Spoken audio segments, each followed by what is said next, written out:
duduknya kita rapat aja agak ke depan kita. Jangan tidak berpencang-pencang.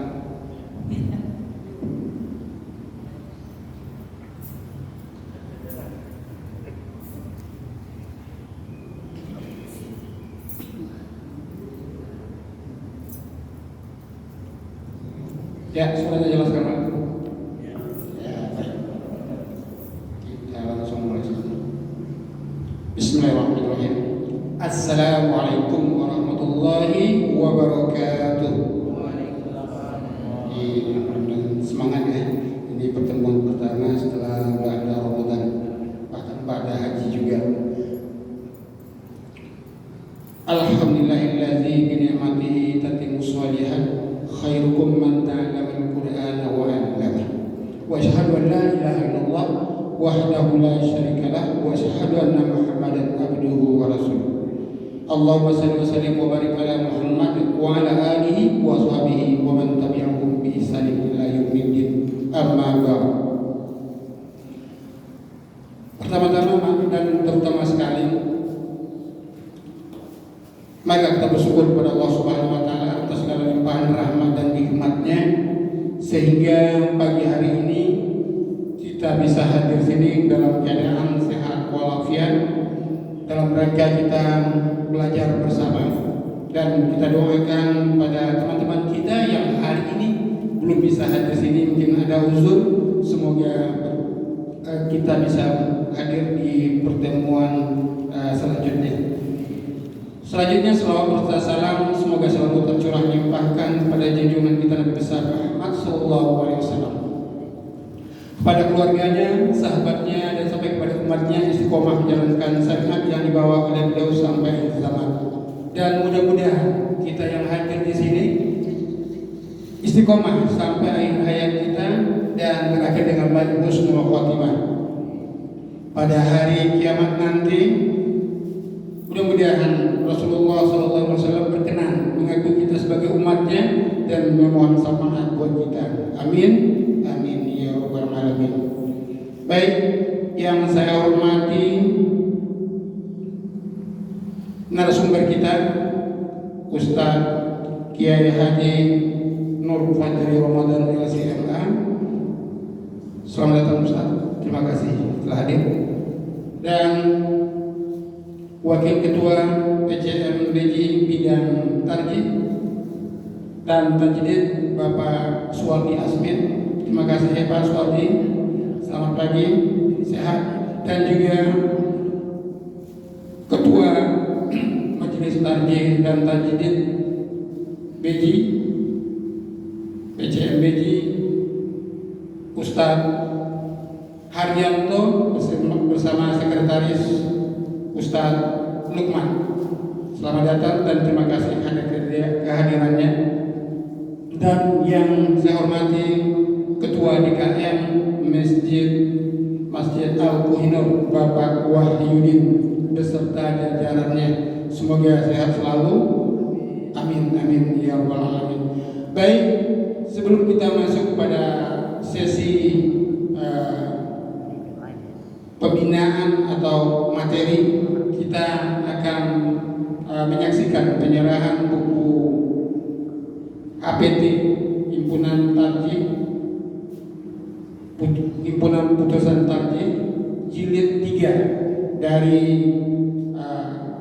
Ketua Majelis ya, dari Wakil Ketua PCM BJ Bapak Suwardi Asmin kepada Ketua DKM Masjid Al-Kohinoor Bapak Wahyudin atau yang mewakili. Baik, kita silakan pada Bapak Suwardi dari Majelis Tarjih dan juga Ketua DKM, silakan ke depan untuk menyerahkan buku HPT Himpunan Putusan Tarjih jilid 3 ya, untuk Masjid Al-Kohinoor. Silakan Pak Haji Suwardi dirampingi sekalian sama Ketua Majelis Tarjih Bapak Haryanto, dan mohon di Pak Kiai mendampingi juga Silakan. Ya. Nah. Ya, silakan Pak. Ya, Pak Haryanto silakan. Selaku Ketua Majelis Taklim PCLJ, ya, kita saksikan bersama. Ya. Iya.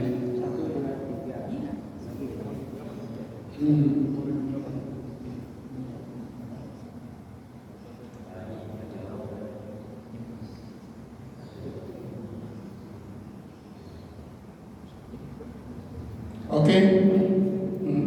Allahu Akbar. Ya, kita tandai dengan Allah Maha Besar.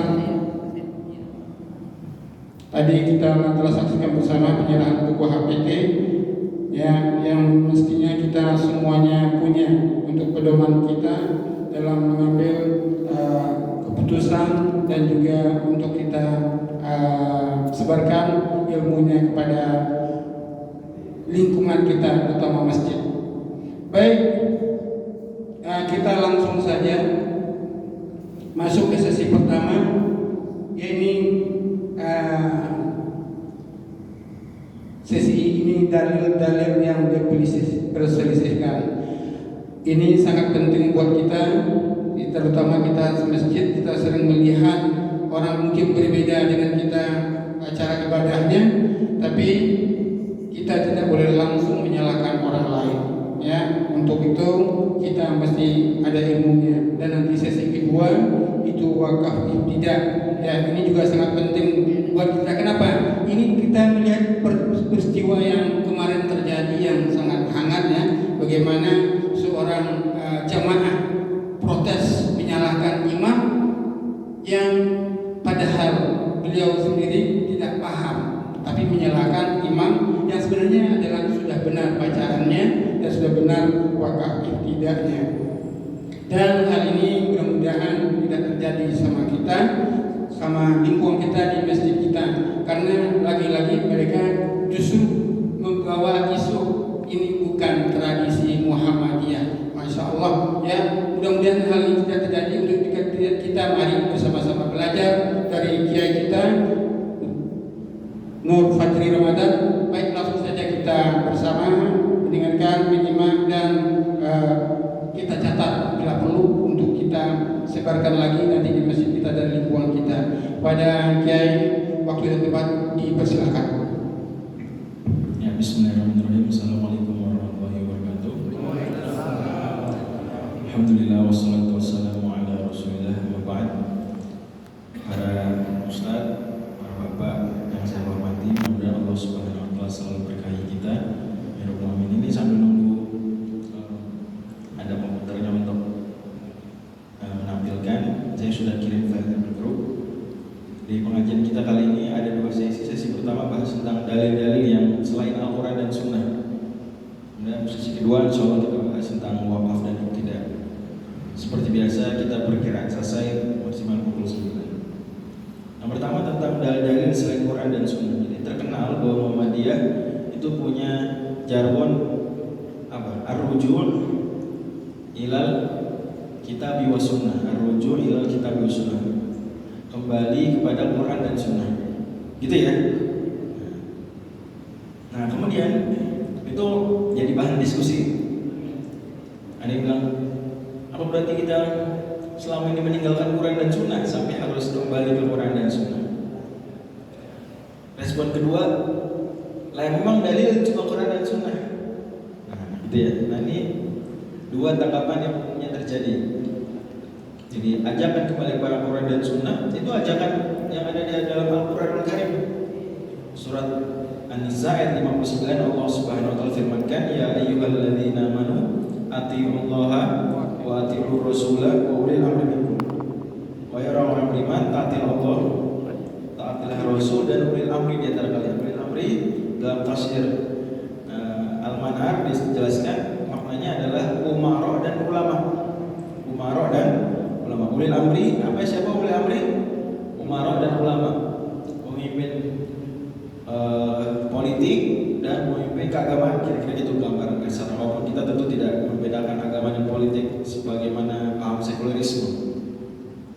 Tapi kira-kira kalau di Depok gambarannya kita punya umaro, ya sebutlah Pak Wali Kota, Pak Wakil Wali Kota, ini pindah lah istilahnya, Pak Ketua DPRD dan seterusnya.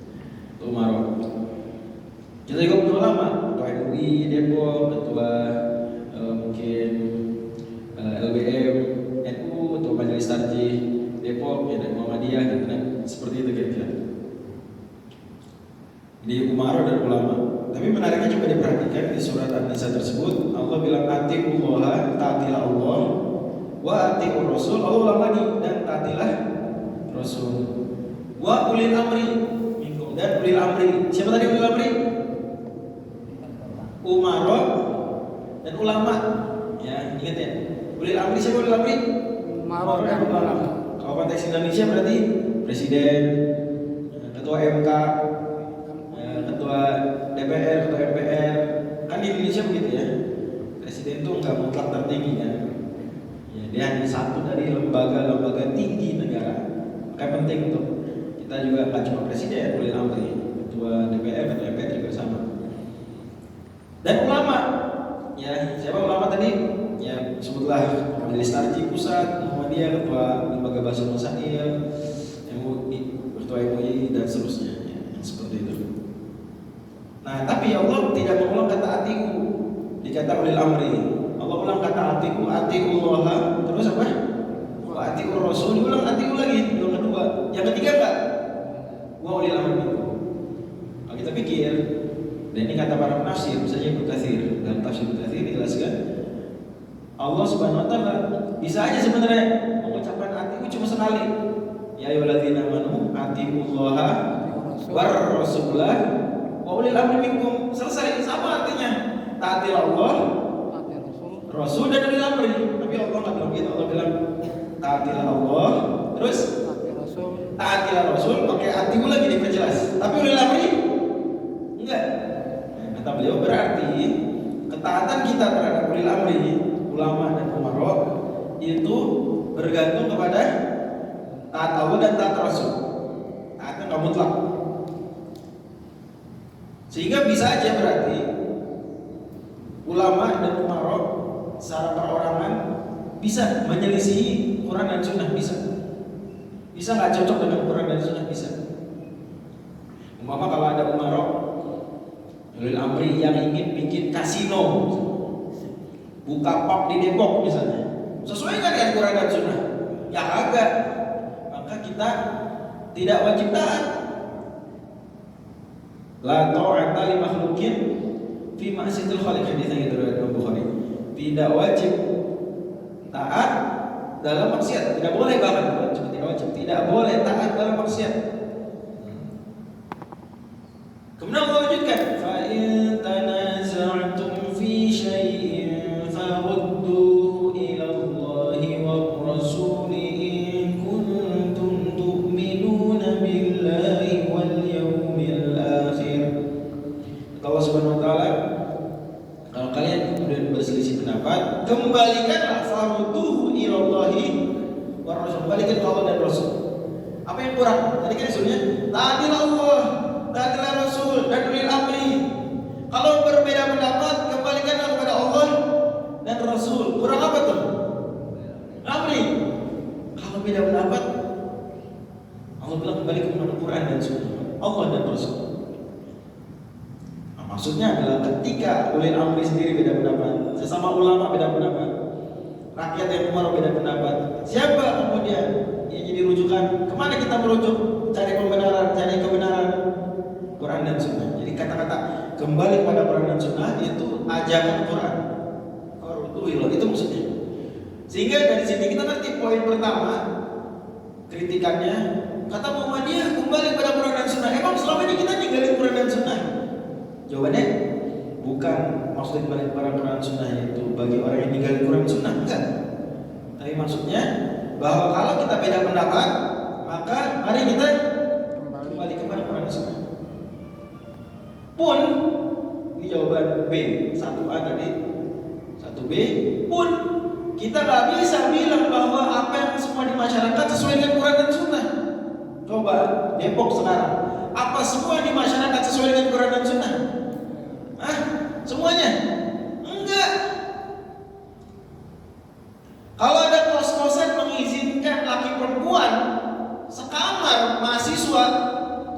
Cina nih, sesuai Quran dan Sunnah nggak?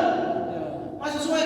Dan tolong banget bapak-bapak ibu yang punya atau mengelola kos-kosan, asrama dan sejenisnya di pondok Cina, nggak boleh laki perempuan diizinkan satu kamar, nggak boleh.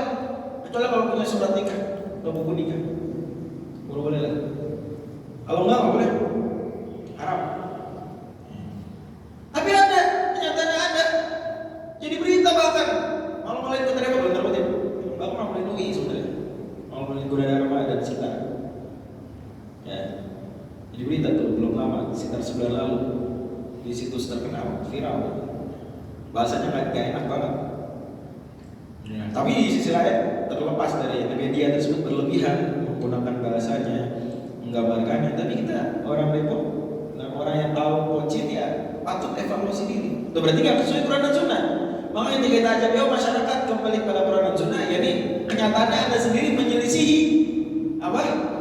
Quran dan Sunnah dalam sebagian perbuatan. Masih ada nggak orang lagi yang buang sama sembarangan? Masih ada nggak? Kalau masih ada, apa itu sesuai dengan Quran dan Sunnah? Enggak. Ya. Dan seterusnya. Kemudian respon kedua, tangkapan tadi kan Muhammadiyah kalau mengajak kembali Quran dan Sunnah. Tadi tangkapan pertama apa? Emangnya selama ini kita tinggal Quran dan Sunnah. Sudah dijawab dengan dua jawaban. Jawaban pertama maksudnya kembali kepada Quran dan Sunnah kalau beda pendapat. Yang kedua apa? Kenyataannya di masyarakat masih ada hal-hal yang tidak sesuai Quran. Adapun tanggapan kedua, kritikan kedua adalah dibilang Muhammadiyah, emang dalil cuma Quran dan Sunnah? Gimana jawaban Muhammadiyah? Muhammadiyah betul, dalil nggak cuma Quran dan Sunnah, tapi semua dalil ujung-ujungnya kembali kepada Quran dan Sunnah. Jadi nggak sama ketika Muhammadiyah ajak kembali kepada Quran dan Sunnah, bukan berarti tidak ada dalil lain. Nah itulah yang mau kita pelajari pagi ini. Apa aja dalil lain selain daripada Quran dan Sunnah? Saya sebutkan 7. Yang pertama ijma. Apa pertama? Ijma. Yang kedua kias. Dan dulu kita bahas ijma dan kias sudah kita bahas. Apa tuh ijma? Pendapat. Nah, apa ijma? Masih ingat? Apa tuh ijma? Kesepakatan Para ulama. semua, bukan para doang. Harus apa? Semua ulama. Kesepakatan semua ulama. Jadi ada hukum-hukum yang mana nggak ada teksnya di Quran, nggak ada teksnya di hadis, tapi adanya di mana ulama sepakat ijma. Dan ini bukan berarti ulama bikin hukum sendiri, enggak. Tapi maksudnya adalah ulama mengambil dalil dari Quran dan Sunnah, kemudian menyimpulkan kesimpulan tersebut ternyata disepakati semuanya. Maka ujung-ujungnya ijma juga berasal dari Quran dan Sunnah. Saya beri contoh, misalnya di sini ijma contohnya apa? Contoh dulu. Ya, yang gampang ya.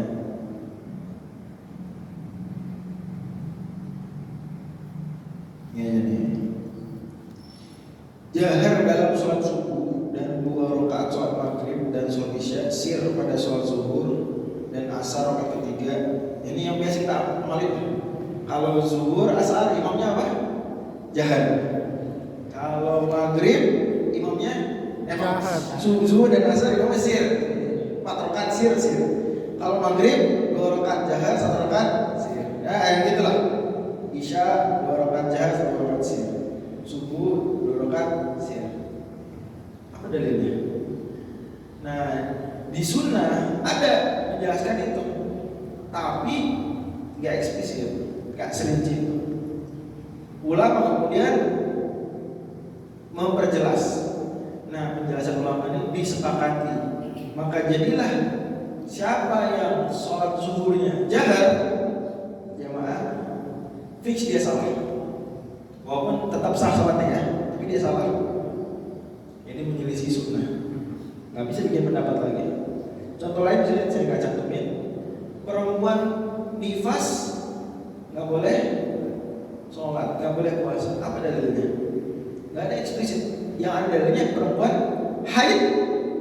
Perempuan haid, hadis Bukhari Muslim, hadis Aisyah bilang perempuan haid tidak sholat, tidak puasa, nggak boleh. boleh sholat, nggak boleh puasa. Nifas ada nggak? Nggak ada. Quran nggak ada, sunnah nggak ada. Gak bisa kemudian kita bilang kalau gitu perempuan nifas wajib puasa, wajib sholat. Kenapa? Tidak ada di Quran dan sunnah melarang perempuan nifas sholat atau puasa. Kita bilang dalil gak cuma Quran dan sunnah. Salah satu dalil adalah ijma, ulama ijma bahwasanya nifas sama hukumnya seperti haid. Maka kalau haid nggak boleh sholat, nggak boleh puasa, nifas juga sama, nggak boleh puasa, nggak boleh sholat. Dan pada akhirnya ijma sendiri dalilnya disebutkan Quran dan disebutkan sunnah. Tentang ijma di Quran misalnya surat An-Nisa surat 4 ayat 115. Allah Subhanahu wa taala, wa may yushaqiqir rasula min ba'di ma tabayyana al-huda wa yattabi' ghayra sabilil mu'minin nuwallihi ma tawalla wa nuslihi jahannam wa sa'at masir. Barang siapa menyelisih jalannya orang beriman, ini ijma, jalannya orang beriman ijma. Misalnya dia menyelisih dengan cara apa? Dia mewajibkan nifas salat, mewajibkan nifas puasa. Mengklaim enggak ada di Quran di sunnah melarang perempuan nifas puasa, perempuan nifas salat. Maka kata Allah, nuwallihi ma tawalla, membiarkan dia sesat, wa nuslihi jahannam, masuk neraka, wa sa'at masir. Ini dosa, enggak boleh. Kalau ulama udah sepakat itu pasti benar. Satu orang ulama pasti benar ya? Satu orang ulama belum tentu. Dua orang ulama belum tentu. Tapi kalau di dunia satu masa nih ada 50 ulama, 50-50-nya sepakat. Yang mereka sepakati pasti benar gak? Pasti. Saya ulang lagi. Ulama di dunia misalnya ada 50 orang di satu masa. Baru 1-2 yang berpendapat. Pasti benar gak? Belum tentu. 49 berpendapat. Pasti benar gak? Belum tentu. Tapi kalau 50-50-nya berpendapat sama, pasti benar? Pasti. Itulah maksud Nabi SAW dalam hadis riwayat Abu Dawud, innallaha la yajma'u ummati ala dhalalah. Allah tidak akan membiarkan umat Islam sepakat salah mungkin. Ulama nggak mungkin sepakat salah. Dari sini kita ngerti bahwa ijma ini mengunci tafsiran, mengunci tafsir. Jadi orang nggak bisa bikin tafsir aneh-aneh. Contohnya tahun 2019 sempat heboh orang yang bilang bisa zina jadi halal. Pernah dengar kayak gitu? Ada disertasi di salah satu kampus besar di Indonesia. Gimana tuh kok bisa zina halal? Di luar nikah bisa halal? Orang yang bejat aja nggak bilang begitu. Ya. Bapak-bapak yang suka selingkuh, yang suka mesen kamar di sebagian apartemen mungkin, itu sering perempuan-perempuan yang maaf yang sering open BO, kan nggak bilang begitu. Mereka nggak bilang yang mereka lakukan halal, mereka bilang gitu. Maka mereka mungkin tahu sadar itu haram, ya tahu. Tapi ini disertasi S3 bilang apa? Zina salah. Dengan konsep dianggap budak. Jadi bapak-bapak yang sugar daddy menganggap ani-aninya, tahu ani-aninya nih? Simpanannya sebagai apa? Budak. Budak tuh halal untuk ya itulah hubungan suami istri.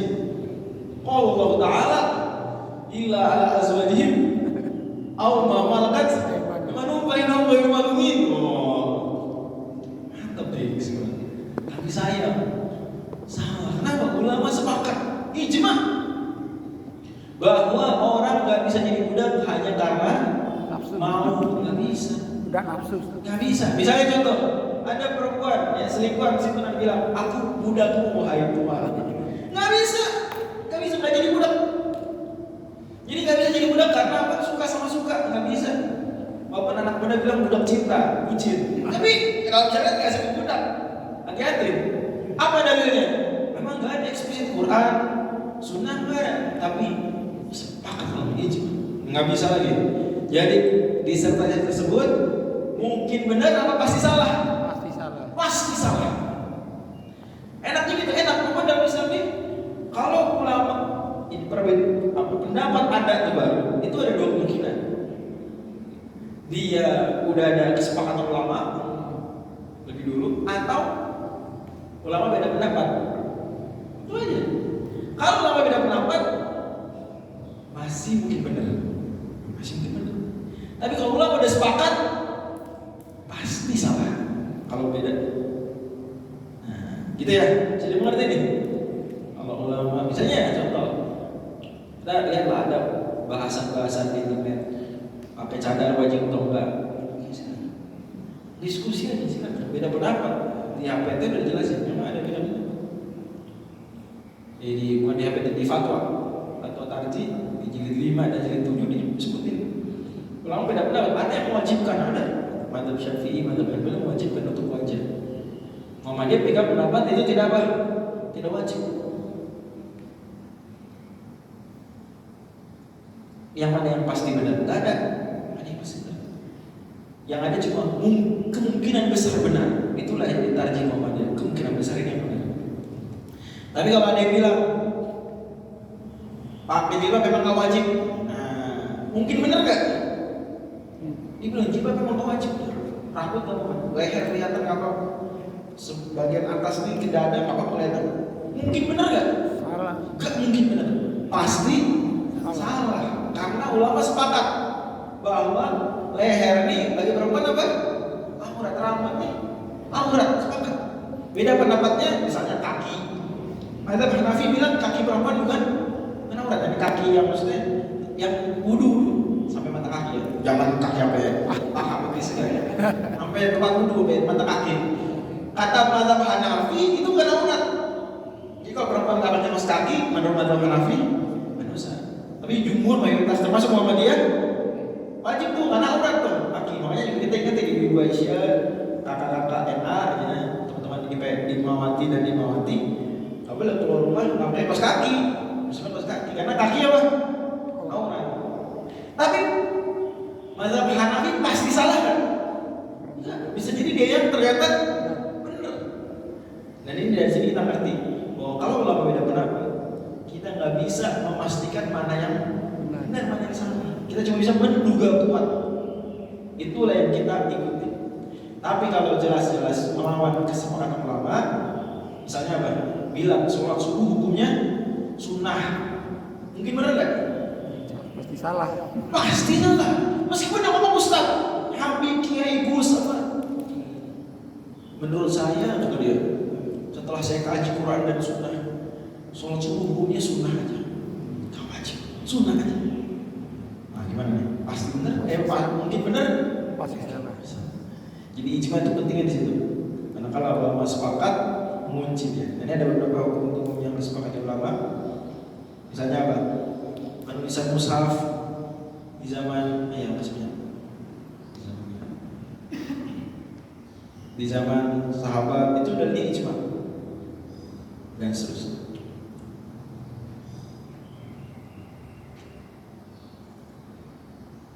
Dalil kedua, kias, kita bahas kias analogi. Contohnya dalam hadis disebutkan yang riba itu emas dan perak. Emas dan perak kalau ditukar emas, tukar sama emas.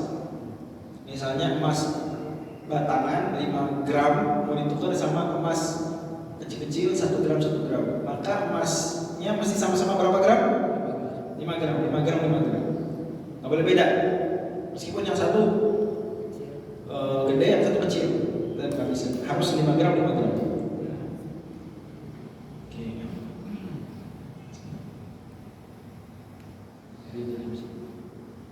Udah ini belum tajam belum? Masih kabur. Ustaz Ibnu Muhammad bisa difokuskan. Bisa.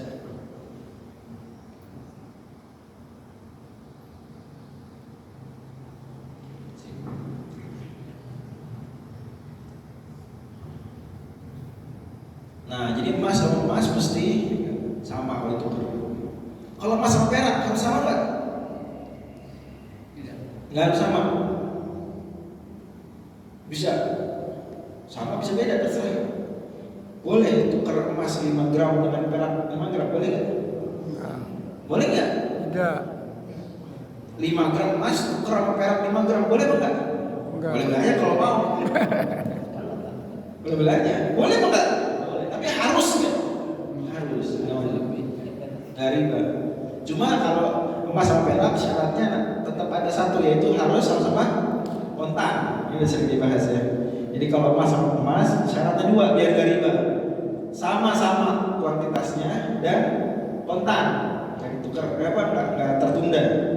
Jadi kalau perak sama emas nggak harus sama, tapi harus kontan. Pertanyaan, uang kertas sama nggak hukumnya seperti emas dan perak? Hampir semua ulama bilang ya, dan itu yang benar karena pendapat yang menyimpanginya pendapat yang bukan dari kalangan ahli ilmu ya, menyimpangi, salah, fatal salahnya lah, walaupun kita nggak pastikan salah tapi terlalu lemah dalilnya. Intinya uang yang kertas zaman sekarang itu sama seperti emas, sama seperti perak. Berarti kalau kita tukar rupiah sama rupiah, 100.000 rupiah satu lembar dengan 2.000 rupiah 50 lembar harus sama gitu. Dan harus kontak di saat itu juga. Gak boleh 100.000 satu lembar tukar dengan 2.000 40 lembar atau 45 lembar. Gak boleh. Itu riba. Ya. Kalau rupiah sama dolar seperti emas dengan perak. Ya, rupiah sama rupiah seperti apa? Emas dengan emas. Rupiah dengan dolar seperti emas dan perak. Emas sama perak. Berapa syaratnya? Kontan. Satu aja, yaitu harus kontan. Tapi nggak harus sama. Jadi 10.000 rupiah boleh nggak ditukar dengan 10.000 dolar? Boleh nggak? Boleh apa enggak? Boleh. Boleh. Harus apa enggak? Nggak harus. Kalau mau apa? 10.000 rupiah tukar dengan 10.000 dolar. Mau nggak?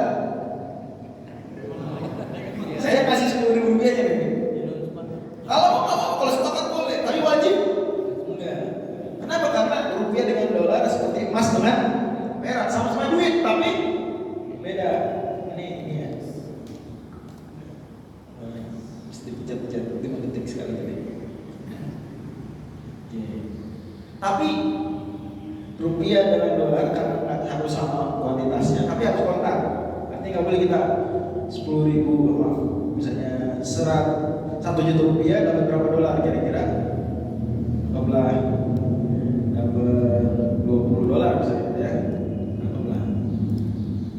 Maka harus kontan, nggak boleh tertunda. 10 sekarang, 10-nya minggu depan nggak boleh.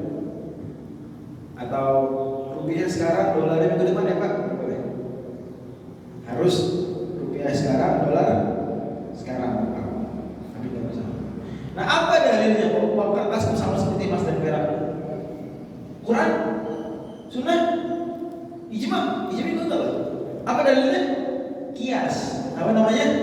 Kias. Menganalogikan bahwa emas dan perak zaman Nabi fungsinya apa? Alat tukar, jual beli, dan alat pengukur kekayaan. Tidak, orang kaya adalah orang yang punya emas sekian, perak sekian. Apa yang sekarang menjadi alat tukar jual beli dan juga alat pengukur kekayaan? Jawabannya uang kertas. Maka uang kertas itu sama seperti emas dan perak. Berlaku riba di situ kalau dilanggar syariatnya, dan berlaku wajib zakat. Wajib zakat. Dan mesti konsisten. Ada sebagian orang liberal yang bilang bahwa uang kertas nggak wajib, nggak ada riba di situ. Maka kita bilang kalau gitu sekalian nggak wajib zakat. Karena konsekuensinya gitu. Kalau emas dan perak dianggap, rupiah dianggap bukan emas dan perak, maka berarti selain kalau dibilang nggak riba, berarti nggak ada zakat juga. Dan nggak ada yang bilang begitu. Nggak ada yang bilang nggak ada zakat dalam emas dalam rupiah. Semuanya wajib zakat. Oke. Dalil berikutnya nomor 3. Jadi jelas kias ya. Kias ini menganalogikan. Dan ketiga istihsan. Istihsan. Apa itu istihsan? Istihsan gampangnya adalah mengecualikan hukum umum. Mengecualikan hukum umum. Jadi ada aturan umumnya. Tapi kemudian kita kecualikan. Pengecualiannya dengan ijtihad. dengan dalil lain yang lebih rendah. Contoh biar jelas. Minum susu, seorang ibu menyusui bayi, maka bayinya berubah jadi mahram. Ya enggak? Ini kalau umpama bapak-bapak punya istri, istrinya lagi hamil atau istrinya baru melahirkan, lagi menyusui, kan berarti ada ASI ya, maaf nih. Tetangga punya bayi, ibu lagi pergi kerja, atau ibu lagi sakit, anaknya dititipin, anaknya nangis, susu botolnya udah habis. Gimana dong? Ya udah, sukarela disusuin. Dan ini amal soleh. Tapi ada konsekuensinya. Apa konsekuensinya? Anaknya jadi mahram. Dibahas.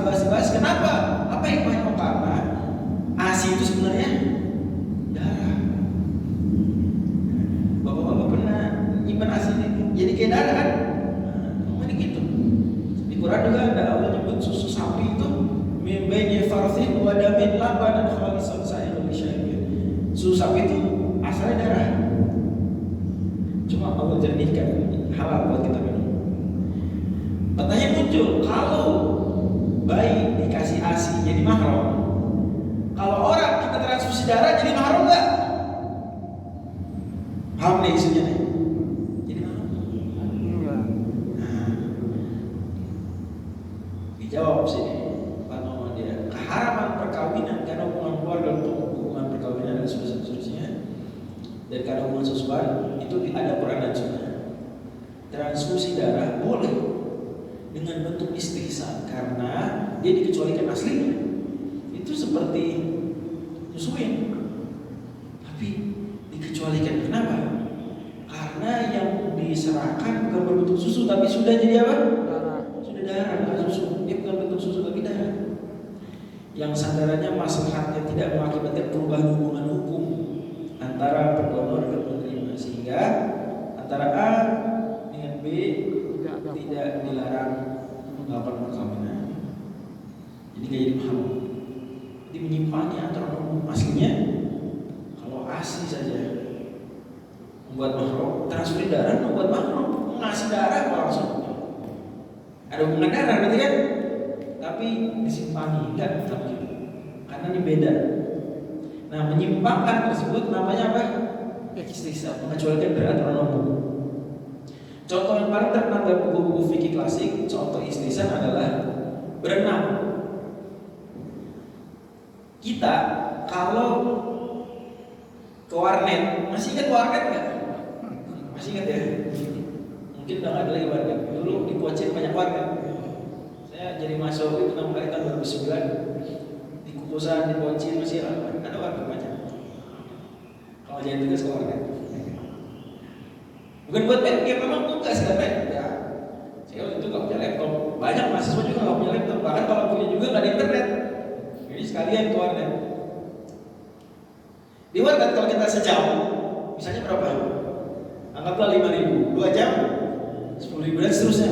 Kalau seharian ya pakai mahal. Artinya per jam kita itu bayar 2 jam, 3 jam nambah meningkat. Kalau berenang begitu nggak?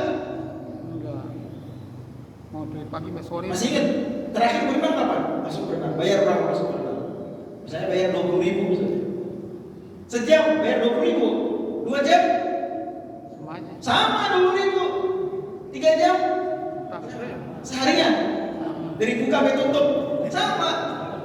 Sampai keriting tangannya. Nah ini menyimpang dari aturan. Aturan umumnya apa? Kalau kita nyewa tempat, main futsal, warnet, ya lama apa bentar beda bayarnya, ya nggak? Tapi berenang sama, menyimpang dari aturan. Bisa dimengerti? Karena istilah kalau berenang nih manfaatnya susah diukur. Lagi juga orang berenang muat aja banyak juga muat. Kalau warnet kan satu komputer 1 orang. Lapangan futsal ya selapangan ya 2 tim itu, 3 tim itu. Berenang nggak begitu. Nah itu contoh klasiknya istihsan. istihsan, ini mengecualikan dari aturan umum.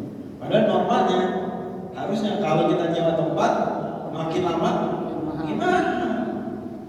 Di Beji Timur ada tuh awal apa namanya? Aisyah tuh, ya kan makin lama gimana? Gitu. Normal kita tapi berenang dikecualikan, menyimpang. Dalilnya apa namanya dalilnya? Istihsan. Contohnya istihsan pengecualian.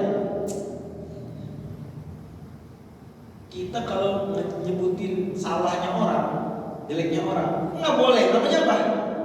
Gibah. Gibah ya. Kalau nulis surat kabar, berita koruptor, boleh nggak? Nah, gimana? Gibah nggak? Disimpangi. Kalau kata Imam Nawawi dalam Riyadhus Shalihin begitu, gibah yang boleh bahkan wajib. Penyimpangan, jadi ada gibah-gibah yang boleh bahkan wajib. Contohnya ini, Majelis Haji memfatwakan begini: menyebarluaskan kejelekan orang lain memang perbuatan yang dilarang oleh Islam, gibah ya. Dan sudah anjuran menutup kejelekan orang lain untuk maksud agar ditutupi kejelekannya mau memperbaiki diri jadi lebih baik. Tapi kalau justru dengan ditutupi kejelekannya malah orang ini makin melunjak, makin jelek perbuatannya sehingga masyarakat rugi, maka kewajiban menutupi salah orang itu gugur. Jadi menampakkan kejelekan orang lain dibolehkan kalau dalam keadaan terpaksa demi kemaslahatan yang jelas dan kemaslahatan besar. Ulama ahli hukum Islam menetapkan dasar kebolehan demikian atas dasar ijtihad lain khususnya disebut istihsan, yakni pengecualian hukum yang berlaku secara umum. Gimana? Ngomongin jelek aslinya boleh nggak? Kecuali kita nulis di media untuk masuk foto. Di UI itu masih ada kebijakan siapa yang nyontek kalau ujian itu ditempel namanya di papan. Sampai sekarang beberapa fakultas masih ada tuh. Gibah nggak gibah? Gibah lah. Kan definisi gibah menyebutkan hal yang orang lain nggak senang disebutin tentang dia tuh. Tapi ini gibah yang boleh menyimpang dari aturan umum. Istihsan. Kita dijahatin orang. Umpama ada perempuan diperkosa sama sebutlah namanya Frankie. Kalau ada polisi nyebut nama Frankie, gibah atau enggak? Gibah, tapi gibah yang boleh. Pak polisi, Frankie perkosa saya, boleh. Enggak gibah, Pak haram mati. Gibah, enggak. Kecuali menyimpang. Namanya apa dalilnya? Namanya apa? Istihsan. Kedua, ya. Dua terakhir. Urf. Dalil berikutnya urf. Itu tadi kenalan ijma, qiyas, terus apa? Istihsan, urf. Urf itu tradisi budaya setempat, kebiasaan. Tidak ada hukum-hukum yang itu aturannya pakai kebiasaan. Gampangnya gini deh, contoh sederhananya. Zakat fitrah kita pakai apa? Kalau nggak pakai uang pakai apa? Beras. Beras. Ada nggak di Quran dan Sunnah? Nggak ada. Zakat pakai beras? Nggak ada. Tapi pakainya dalilnya urf. Dan urf disebutkan dalam Al-Quran ya wa'mur bil urfi. Perintahkan yang sesuai dengan urf, kebiasaan. Dan saja kebiasaan dipakai kebiasaan yang tidak menyimpang dari syariat. Nah, dari sini muncul aturan-aturan itu dasarnya urf. Dan pada asalnya kita orang Islam dimakruhkan melawan kebiasaan, kecuali kalau kebiasaannya haram. Ya, kita orang Islam itu disebutkan para ulama, kita sebisa mungkin ikutin tradisi, selama tradisinya tidak haram. Oke, disunahkan kita untuk ikutin tradisi. Contohnya datang kondangan. Tradisi kita kondangan datang pakai baju apa? Dress code, kostumnya, batik. Boleh nggak datang kondangan pakai baju koko? Boleh nggak? Boleh. Pakai baju gamis? Boleh juga. Sarungan? Boleh juga. Tapi yang lebih sesuai sunnah adalah sesuai dengan tradisi. Itu apa? Mancing selama tidak haram. Kalau tradisinya buka aurat, kita nggak mengikuti. Selama tradisi tidak haram, kita sunnah. Jadi pergi kondangan pakai batik justru berpahala, benar? Berpahala justru. Dan Nabi SAW pakai baju apa? Selendang, gamis, itu karena tradisi beliau begitu bajunya. Kita nggak harus begitu, nggak harus gamis, nggak harus. Oh, pakai gamis nggak apa-apa, silakan. Tapi nggak harus. Justru lebih sesuai sunnah, kita sesuaikan dengan tempatnya. Acara kantor, pada pakai jas, jadi kita berarti pakai jas. Berpahala kita pakai jas, sesuai tradisi. Kondangan pakai apa? Batik. Pergi masjid, sarungan, berpahala. Ya, walaupun kita sekali lagi kalau pakai gamis juga apa? Apalagi gamis sekarang udah banyak juga dipakai. Cuma pertanyaannya adalah sebenarnya apakah lebih afdol pakai gamis atau kalau lebih afdol pakai yang lain? Jawabannya lebih afdol sesuai dengan kebiasaan masyarakat setempat. Ada fatwa terkait itu, dalilnya uruf, yaitu apa? Boleh enggak suami panggil istrinya dengan panggilan mama? Boleh enggak? Ma, bikin aku teh dong, Ma, hari ini kita masak apa, Ma? Boleh enggak panggil istri pakai panggilan apa? Mama. Emang kenapa masalahnya? Di Quran surat Al-Mujadilah itu ada ayat melarang zihar. Zihar itu suami berkata pada istrinya, kamu seperti punggung ibuku. Sebagaimana ibuku haram aku setubuhi, maka kamu juga harus setubuhi. Jadi nggak boleh suami menganggap istri seperti ibu. Tapi apa artinya nggak boleh juga panggil istri apa? Mama, Ma. Atau orang bilang umi, gitu ya. Boleh nggak? Coba bapak-bapak kan panggil istrinya mama apa ibu apa? Ya kalau saya nggak asli romantis. Ya itu jelas lah. Tapi manggil mama, kadang-kadang kan, Ma, ada nama ya. Kira-kira apa alasannya orang Indonesia suaminya manggil istrinya mama? Apa alasannya? Berikan contoh kepada anaknya. Membiasakan anak-anak. Makanya komennya bilang panggilan mama atau istri manggil suaminya apa? Papa, Pak, ayah. Itu boleh. Nggak disebut sebagai zihar, nggak dianggap zihar, nggak haram. Kenapa?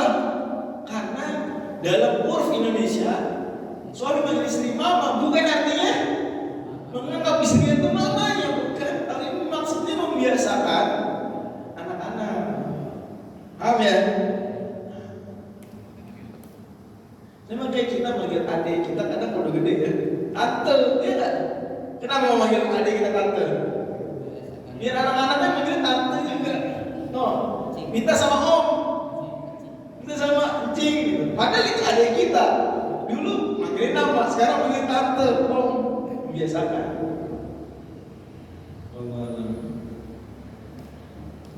Contoh huruf lain adalah DP. DP itu dari 4 mazhab, 3 mazhab mengharamkan DP. Nggak ada, nggak boleh uang wajar, DP itu haram.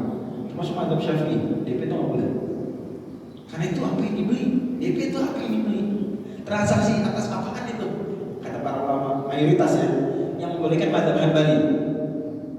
Hari ini ya ulama bisa dibilang hampir semuanya bolehkan DP, tapi sebenarnya kalau lihat 4 mazhab yang bolehkan cuma mazhab Hanbali. Terima kasih buat mazhab Hanbali. 3 mazhab nggak boleh. Pertimbangannya karena DP itu transaksi atas apaan? Buktinya kalau diterusin bayar rumah dapat, kalau nggak diterusin hilang lah. Itu transaksi atas dasar apa? Kan kalau itu kalau itu memang untuk bayar rumah, misalnya rumah harganya misalnya 500 juta, DP-nya 100 juta, misal. Kalau diterusin bayar, kan tinggal nambahin 400 juta. Oh berarti 100 juta harga rumah, ya kan?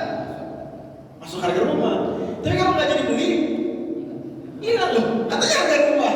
Kalau rumah nggak dapat harusnya 100 jutanya. Paham masalahnya? Jadi uang apaan itu? DP itu beli apaan? Beli rumah, uang untuk membayar rumah. Tapi kalau kita nggak jadi beli, diambil. Atau bukan rumah. Dia kalau kita terusin bayar, tinggal nambahin 400 juta. Dia jadi bagian harga. Bingung kan ya? Nah, karena itu mayoritas ulama mengharamkan DP. Karena DP dianggap transaksi gak jelas. Apaan itu? Goror. Goror betul. Tapi, ya, mayoritas ulama kemudian, mazhab Hanbali dan juga sekarang hari ini bisa dibilang ulama termasuk yang Syafi'iyah juga bilang DP nggak apa-apa. Kenapa? Karena dia dianggap sebagai bagian dari harga yang ada keterangan yang disepakati berdasarkan kebiasaan bahwa kalau nggak nerusin maka DP-nya hangus. Kita baca nih. Dalam prinsip hukum Islam, perpindahan hak harta pada orang lain atas dasar kerelaan. Dalam kasus seperti yang ditanyakan, pembeli membatalkan pembeliannya dan penjual merasa kecewa. Kalau sebelumnya tidak disebutkan dalam perjanjian, kalau tidak didapatkan kesesuaian, maka berlakulah kebiasaan masyarakat yang dalam fikih disebut urf. Jadi uang muka 500.000. Kalau A tidak rela mengembalikan sebagian seluruhnya, memang dapat dibenarkan, ini boleh. Jadi pada akhirnya uang DP adalah sebagian dari harga barang yang berdasarkan kebiasaan sudah suka sama suka sepakati, kalau nggak jadi maka dikembalikan.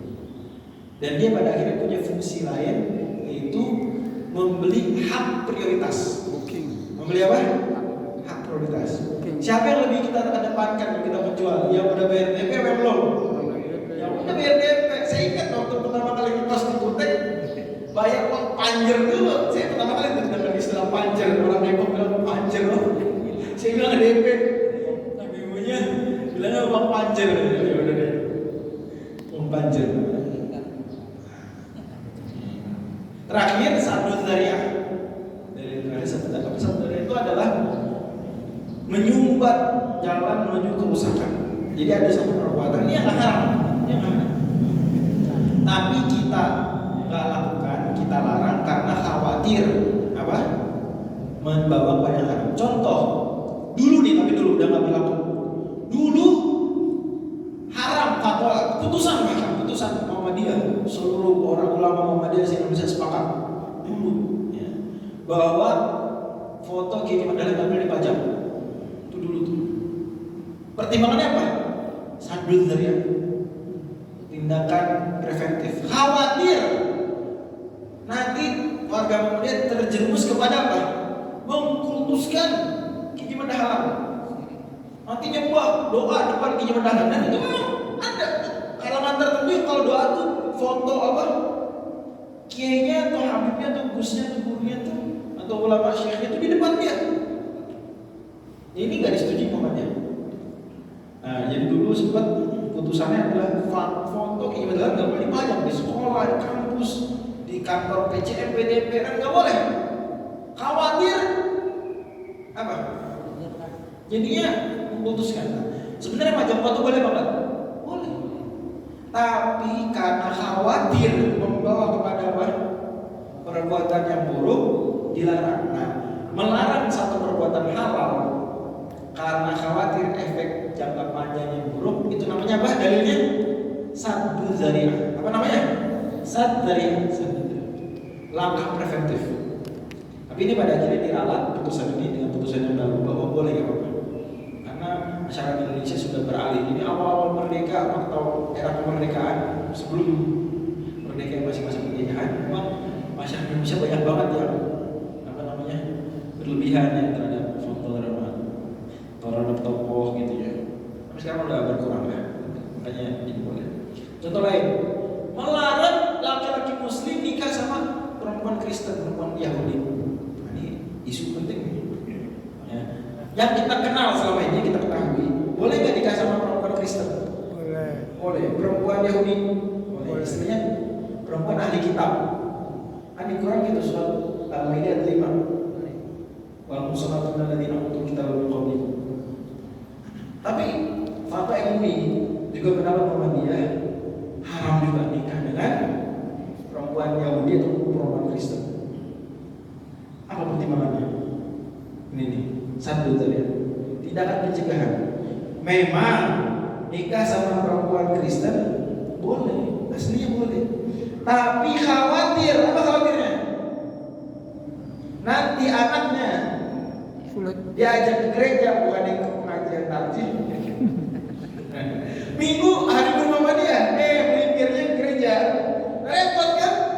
Aduh. Bapaknya yang bermuhammadiyah, anaknya diajak ke gereja, repot. Gara-gara itu kemudian jadilah Muhammadiyah dan MUI dan undang-undang kita juga pada akhirnya masuk ke undang-undang nggak boleh nikah dengan perempuan ahli kitab. Dan itu nanti fatwa diputuskan Umar pernah melarang semua gubernur dan wali kota di bawah kekuasaan beliau dilarang nikah sama ahli kitab. Khawatir nanti akhirnya muslim itu demennya nikah sama ahli kitab. Jadi perempuan muslimah itu kagak laku. Umar melarang, nggak boleh. Gubernur dan wali kota saya nikah sama ahli kitab, belum melarang. Misalnya contoh Hudzaifah waktu nikah sama perempuan Nasrani sama Umar dilarang, nggak boleh. Umar tentu saja bukannya melawan Quran, enggak. Tapi ini tindakan apa tadi? Preventif, saddu dzari'ah. Contoh lain saddu dzari'ah, rumah makan mesti tutup siang-siang Ramadan. Pendapat Muhammadiyah. Jadi menurut Muhammad apa hukumnya? Rumah makan Padang, restoran, siang-siang Ramadan buka apa hukumnya? Nggak boleh, haram. Loh, nggak boleh kan? Bukan cuma buka doang. Aslinya boleh jualan. Orang saya ngajak orang mokel. Jawabannya betul, Anda nggak ngajak mokel. Tapi dengan dibukanya warteg, kemungkinan besar nanti ada kaki-kaki kelihatan di bawah tirai. Dan udah banyak kasusnya. Jadi pantas dilarang. Jangan ditanya apa dalilnya melarang. Dalilnya saddu dzari'ah. Contoh lain, larang apa mendirikan masjid di atas kuburan? Maka kan jika boleh kuburan dibangun di atas masjid. Aslinya boleh-boleh aja sebenarnya. Di masjid di mana mana. Tapi khawatir, apa khawatir? Nanti kuburan di bawah masjid itu dikultuskan. Ikut misalnya dari disembah. Juga contoh lain, ini juga fatwa Muhammadiyah penting, banyak yang mungkin belum tahu. Talak di luar sidang pengadilan haram dan gak sah. Juga sabut tadi. Jadi Muhammadiyah itu konsisten. Nikah siri haram dan tidak sah. Talak siri juga haram dan tidak sah. Kalau masyarakat biasanya menganggapnya apa? Nikah siri sah secara agama, nggak sah secara hukum. Kemudian itu haram dan nggak sah. Apa dalilnya? Saddu dzari'ah. Karena kalau kita biarkan masyarakat nikah siri, apalagi talak di luar pengadilan, bingung tuh, kacau. Karena talak di luar pengadilan sama pengadilan diakui nggak diakui. Keluar kagak akta talaknya, akta cerainya keluar kagak keluar. Bisa nggak perempuan nikah lagi sama laki-laki lain? Bisa nggak? Nggak bisa. Kenapa nggak bisa? Nggak ada akta cerai. Padahal mulut suami udah bercerai ini 100 kali di rumah. Puyeng nggak? Suami istri bukan, mau nikah lagi nggak bisa. Puyeng kan? Ribet. Makanya udah Muhammadiyah fatwanya adalah apa? Talak di luar pengadilan haram dan tidak sah. Kalau mau talak jangan di rumah, bawa ke pengadilan agama. Nah, proses sampai talak sekarang. Karena kalau di luar pengadilan, yang ada cuma kacau dong, bingung. Wallahu a'lam.